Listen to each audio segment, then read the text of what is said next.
Hi, good morning to all. My voice is a bit hoarse, so please bear with me. Okay. I thought I'll just introduce myself. My name is Richard. I'm a medical doctor. And I thought I'll just share some thoughts of my life. My pleasure to be invited by Prof.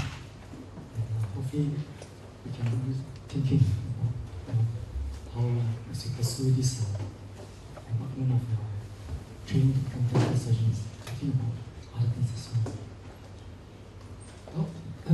Since young, I'm a typical product of what today's society is, right? Relatively successful product of what society requires. And from young, I've been on to a below average family, and I was told by the media, people around me, that happiness is about success. And then success is not being wealthy. Okay. And with this mindset, I've always been extremely competitive since I was young. Not only do I need to get to the top school, I need to have success in all fields. Uniform groups, track, everything. I needed to get trophies, I needed to be successful, I needed to have colours award, national colours award, everything. Okay. So I was highly competitive since very young. I went on to medical school, graduated as a doctor. Some of you may know that within the medical faculty, ophthalmology is one of the most highly sought after specialty. So I went after that as well. I was given a traineeship in ophthalmology. I was also given a research scholarship by NUS to develop lasers to treat the eye. So in the process, I was given 2 patents, one for the medical devices, and the other for the lasers on the eye. And you know what? All this academic achievement didn't bring me any wealth. Alright. So once I completed my bond with MOH, I decided it's just taking too long. The training in eye surgery is just taking too long. And there's a lot of money to be made in the private sector. If you're aware, the last few years, there was this rise in aesthetic medicine. Tons of money to be made there. So I decided, well, enough of staying in the institution. It's time to leave. So I quit my training halfway, and I went on to set up my aesthetic clinic in town together with my day surgery. The irony is that people do not make heroes out of the average GP, family physician. They don't, right? They make heroes out of people who are rich and famous. So people who are willing, they are not happy to pay $30 to see a GP. The same person has no qualms paying $10,000 for liposuction, $15,000 for breast augmentation, and so on and so forth. Right? So it's a no-brainer, isn't it? Why would I want to become a GP? Become an aesthetic physician. So instead of healing the sick and the ill, I decided that I become a glorified beautician. Alright? So business was good, very good.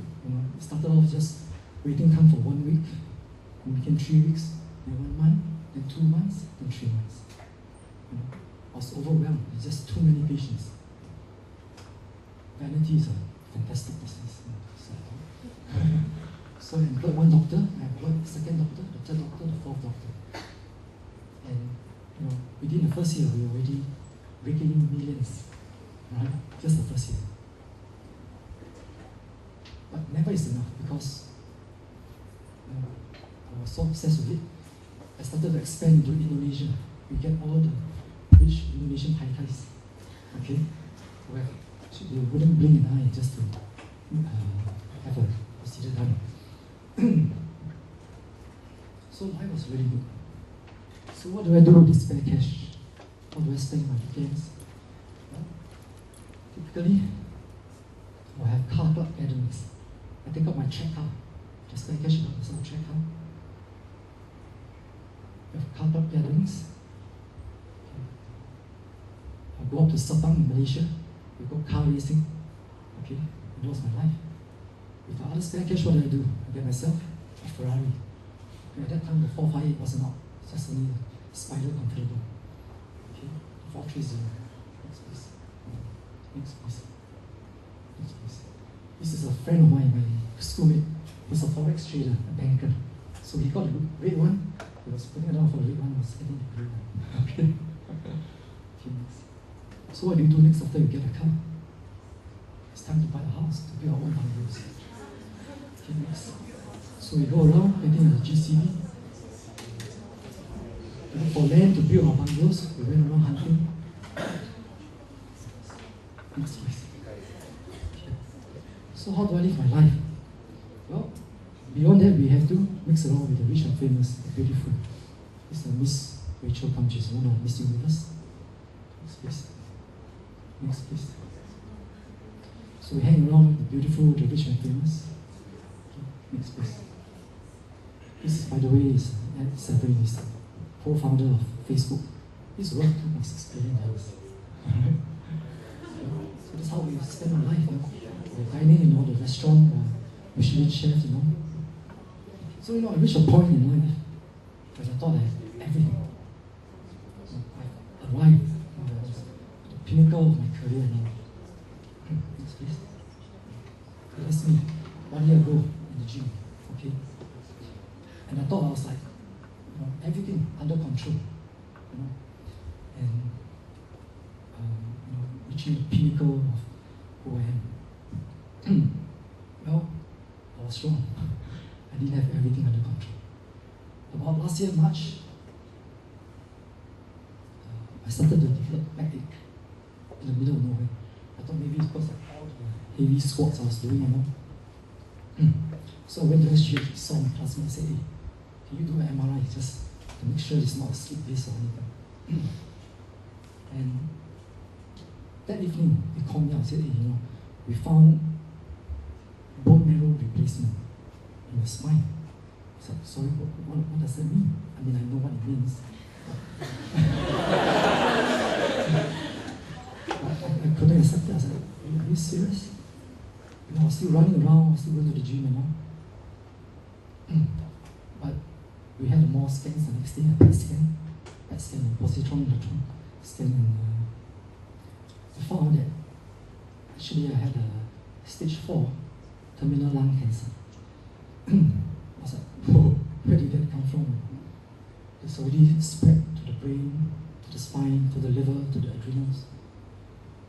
And one moment I was there, totally thinking that I have everything under control, that I reached the pinnacle of my life. But the next moment, I kind of just lost it.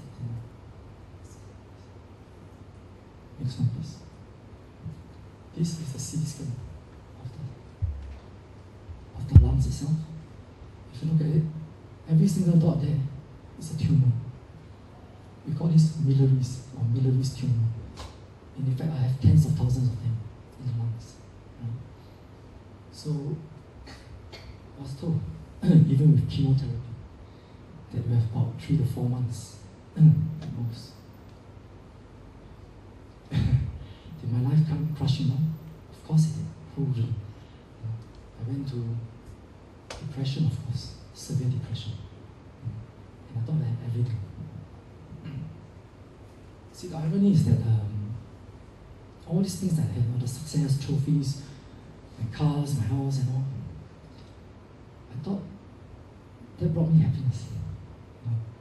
But when I was feeling really down, in a severe depression, having all this thought of my possessions, it brought me no joy at all. Right? The thought of, I can hug my Ferrari to sleep, no, it's not going to happen.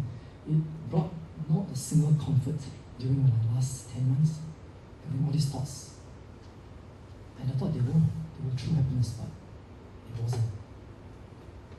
What really brought me joy first in the last 10 months was interaction with people, with my loved ones, friends, people who genuinely cared about me.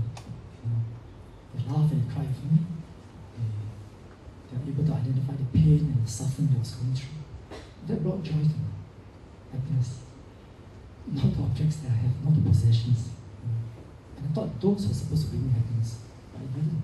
Because if it did, I would have felt happy thinking about it during when I was feeling most down. You know, the classical Chinese New Year that's coming up. In the past, what do? Well, I will usually drive my flashy car to meet the rounds, visit my relatives, to show it off to my friends. And I thought there was joy, you know.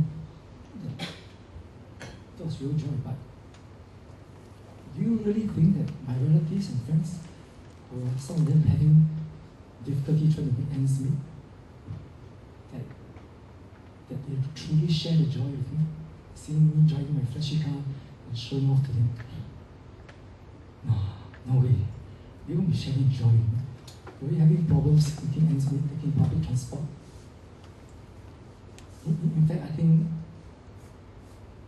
what I've done is more like, you know, making them envious, jealous of what I have. In fact, sometimes even hatred. Those are what I call objects of envy. You know, I have them, I show it off to them, and I feel I can feed my own pride and ego. Alright? It didn't bring any joy to these people, to my friends and my relatives. And I thought they were real joy. Well, let me just share another story with you. You know, when I was about your age, staying in King Edward VII Hall, I had this friend who was, I thought, strange. Her name is Jennifer. We're still good friends. And as I walk along the path, if she sees a snail, she would actually pick up the snail and put it along in the grass patch. I was like, why do you need to do that? You know, why dirty your hands? It's just a snail. But truth is, she could feel for the snail. The thought of being crushed to death is real to her. But to me, it's just a snail. If you can't get out of the pathway of humans, then you deserve to be crushed. It's part of evolution, isn't it? What an irony, isn't it? Then I was being trained as a doctor to be compassionate, to be able to empathize, but I couldn't. As a house officer, I graduated from medical school, posted to the oncology department in Namaig. And every day, every other day, I witnessed death in the cancer department.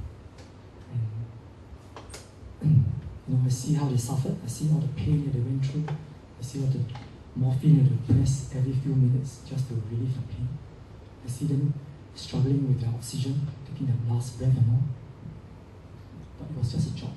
You know, I went to clinic every day, to the wards every day, take blood, give the medication. But was the patient real to me? They weren't real to me. It's just a job. I do it, I get out of the ward, I can't wait to go back home to do my own stuff. Was the pain, was the suffering that the patients went through real? No. Of course, I know all the medical things to describe how they feel, all the suffering they went through. But in truth, I do not know how they feel. Okay. Not until when I became the patient. Because I can tell you now, I truly understand how they feel. Okay? And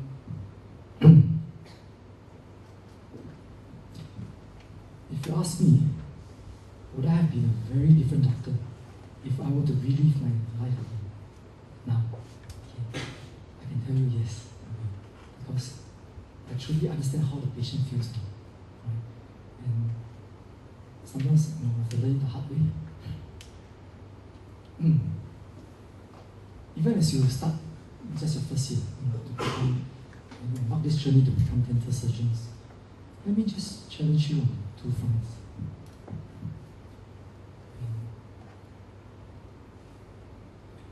Inevitably, all of you here, when you start to go into private practice, you will start to accumulate wealth. I can guarantee that. Okay? Just doing an implant can bring you thousands of dollars. It's fantastic money. And actually, there's nothing wrong with being successful, with being rich or wealthy. Absolutely nothing wrong. The only trouble is, I think a lot of us, and myself, we couldn't handle it. Why do I say that? Because when I start to accumulate, the more I have, the more I wanted. The more I wanted, the more obsessed I became. Like what I showed you earlier on, all I cared was basically to get more possessions to reach the pinnacle of what society determines, or what they want us to be. And I became so obsessed that nothing else really mattered to me. Patience was just a source of income, you know. And I tried to squeeze every single cent out of this patience. A lot of times we forget whom we're supposed to be serving, and we become so lost that we serve nobody else but just ourselves. You know? And that was what happened to me. Whether it's in the medical, the dental fraternity, I can tell you right now, the right practice. Sometimes we just advise patient on treatment that's not indicated. You know, gray areas, and even though it's not necessary, we can't advocate it. We can't lose our moral compass along the way because we just want to serve ourselves. Worse, I can tell you, over the last few years, we badmouth our fellow colleagues, our fellow competitors in the industry. There's no grounds for that. So long as you can put them down, give ourselves an advantage, we do that. Okay, and that's what's happening right now. Medical, dental, everywhere. My challenge to you is to not to lose that moral compass. Alright? I learned the hard way. Hope you never have to do that. Secondly, a lot of us will start to get numb to our patients as we start to practice. Even as we go to whether it's government hospitals, private practice. I can tell you when I was in the hospital, stacks of patients' folders. I can't wait to get rid of all these folders as soon as possible. I can't wait to get the patient out of my consultation room as soon as possible because there's just so many. Right? And that's a reality because it becomes a job, a very routine job, the OPD. And that's the sad part of it. Do I truly know how the patient feels back then? No, I don't. And the fears, the anxiety and all, do I truly understand what they're going through? I don't. Not until when this happens to me.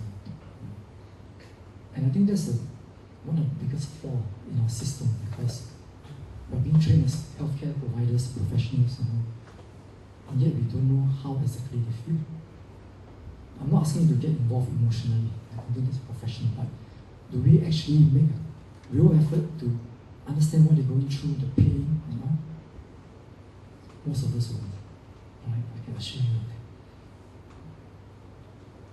So, don't lose it. Okay? My challenge to you is to always be able to put yourself in the patient's shoes. Right? Because the pain, the anxiety, the fear are very real. Even though it's not real to you, it's real to them. Right? So, don't lose it. And right now, I'm in the midst of my 5th cycle of my chemotherapy. I can tell you it's a terrible feeling. Right? Chemotherapy is one of those things you don't wish even your enemies to go through because it's just suffering, lousy feeling, throwing up, you don't even know if you can retain your meals anymore. Terrible feeling. And even with whatever little energy now I have, I try to reach out to other cancer patients because I truly understand what pain and suffering is like. It's kind of a little too late and too little. You guys have a bright future ahead of you. You have all the resource and energy. So I would think that I challenge you to go beyond your immediate patients. To understand that there are people out there who are truly in pain, truly in hardship. Don't get the idea that only poor people suffer. It's not true because a lot of these poor people, they don't have much in the first place. They're easily contented.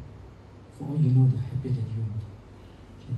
But there are out there people who are suffering mentally, physically, hardship, emotionally, financially, and so on and so forth. And they are real.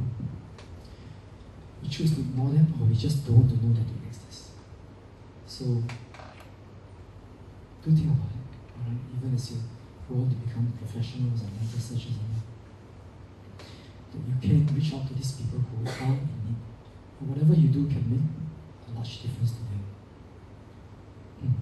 I'm not at the receiving end, so I know how it feels like. Someone who genuinely care for me, encourage and all. It makes a lot of difference to me. I just okay, that's what happens after treatment. I had a treatment recently, but I'll leave this for another day. A lot of things happen along the way, and that's why I'm still able to talk to you today. Okay, thanks. I'll just end on with this quote here. It's from this book called Tuesdays with Morris. I don't know, some of you may have read it. Okay. That everyone knows that they are going to die. Every one of us knows that. But the truth is, none of us believe it. Because if we did, we would do things differently. When I faced death, when I had to, I stripped myself off totally. And I focus only on what is essential. The irony is that a lot of times, only when we learn how to die, then we learn how to live. Okay. I know it sounds very morbid for this month. Okay, but it's the truth. That's why I went through.